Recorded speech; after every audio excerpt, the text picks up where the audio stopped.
Xornada con sabor agridoce para os equipos barbanzáns na terceira federación. Empates en goles no derbi entre o Boiro e o Cambados, mentres que o Noia sumou unha nova derrota no Julio Mato.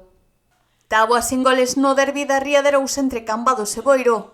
O conxunto local levou o peso da posesión na primeira metade, aínda que sen xerar ocasións claras ante unha defensa boirense moi sólida. O Boiro, pola súa banda, buscou sorprender ao contragolpe e estivo preto de marcar antes do descanso con chegadas de Mario Prol e Insúa. Na segunda parte o Cambados apertou máis, pero volveu a toparse coa falta de acerto. O encontro complicouselles aos locais coa expulsión de Nico, que viu 2 amarelas por tentar rematar co brazo. A pesar de xogar con superioridade nos últimos minutos, o Boiro tampouco foi quen de atopar o gol.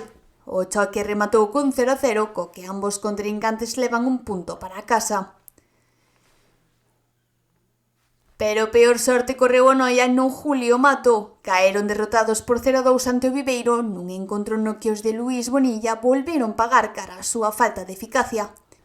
Os visitantes adiantáronse moi cedo, a tan só 8 minutos do comezo, e volveron golpear nada máis comezar a segunda metade tras un erro na saída dun balón parado.